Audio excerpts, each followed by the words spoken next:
Welcome to Hindustan news. పశ్చిమాసియాలో ఉన్న Saudi Arabia చమురు సంపదతో ప్రపంచవ్యాప్తంగా ప్రసిద్ధి పొందిన దేశం.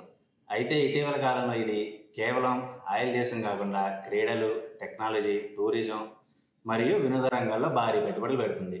భవిష్యత్తు ప్రపంచానికి దారి చూపిస్తుంది. విజన్ 2030 ప్రణాళికతో సౌదీ ఇప్పుడు ఆధునిక ఆవిష్కరణలకు, స్మార్ట్ నగరాలకు మరియు అద్భుత నిర్మాణ ప్రాజెక్టులకు కేంద్రంగా మారుతుంది.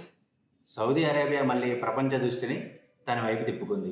ఎందుకంటే వారు ప్రపంచంలోనే మొదటి స్కై స్టేడియాన్ని నిర్మించబోతున్నారు. ప్రపంచంలోనే మొదటి స్కై స్టేడియం నిర్మించబోతున్నారని ప్రకటించారు. ఈ స్టేడియం భూమి నుండి 350 మీటర్ల ఎత్తులో, అంటే సుమారు 1150 అడుగులు ఎత్తులో గాలిలో తేలియాడే విధంగా డిజైన్ చేయబడుతుంది. ఇది NEOM అనే భవిష్యత్తు నగర ప్రాజెక్టులో భాగం. ఈ ప్రాజెక్టులోని ది లైన్ అనే స్మార్ట్ సిటీ ప్రాంతంలో ఈ స్టేడియాన్ని నిర్మించబడుతుంది.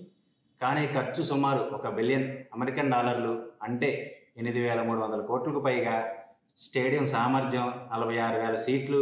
2032 నాటికి ఈ ప్రాజెక్టు పూర్తవుతుందని, 2034 ఫిఫా వరల్డ్ కప్లో కొన్ని మ్యాచ్లు ఇక్కడే నిర్వహించే అవకాశం ఉందని సమాచారం.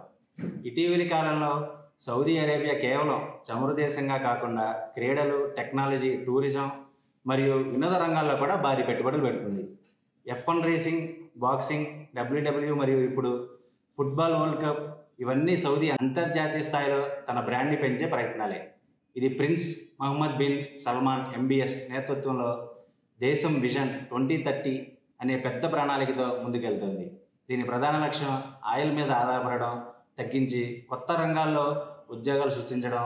NEOM నగరం, స్కై స్టేడియం లాంటి ప్రాజెక్టులు ఈ విజన్ 2030లో కీలక భాగాలు. ఈ స్టేడియం గాలిలో వేలాడే విధంగా నిర్మించబడుతుంది. ఇది ప్రపంచంలోనే తొలి డిజైన్. పూర్తిగా సోలార్ మరియు విండ్ ఎనర్జీతో నడిచే పర్యావరణ హిత మోడల్గా రూపొందిస్తారు. 2,000 కంటే ఎక్కువ VIP బాక్స్ సీట్లు, ఆటగాళ్లకు ప్రత్యేక ట్రైనింగ్ ఫ్లోర్స్, ఆటోమేటిక్ ఎలివేటర్లు మరియు డ్రైవర్లెస్ ట్రాన్స్పోర్ట్ సిస్టమ్స్ ఉంటాయి. ఆకాశంలో ఫుట్బాల్ మ్యాచ్ చూడడం ఇది నిజంగా భవిష్యత్తు అనుభవం లాంటిది. ఇక సౌదీ పాలన విషయాల గురించి మాట్లాడుకుంటే, ఇది రాజ్యపాలన దేశం. దీని పరిపాలన మొత్తం రాజకుటుంబం చేతిలోనే ఉంటుంది. ఏ నిర్ణయం అయినా రాజు మాత్రమే తీసుకుంటారు. ప్రజల అవసరాలకు అనుగుణంగా రాజు నిర్ణయాలు ఉంటాయి. ఇక్కడ చట్టాలు కూడా కఠినంగానే ఉంటాయి. ఇక ప్రస్తుతం ఈ దేశానికి రాజు Salman bin Abdulaziz Al Saud. అతని కుమారుడు crown prince Mohammed bin Salman MBS ఇప్పుడు ప్రధాన నిర్ణయాధికారిగా వ్యవహరిస్తున్నారు. సౌదీ పాలన పూర్తిగా ఇస్లామిక్ షరియా చట్టాల ఆధారంగా నడుస్తుంది.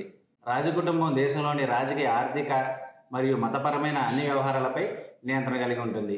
ఒకప్పుడు చమురు దేశంగా పేరొందిన సౌదీ అరేబియా ఇప్పుడు భవిష్యత్తు ప్రాజెక్టుల దేశంగా మారుతుంది.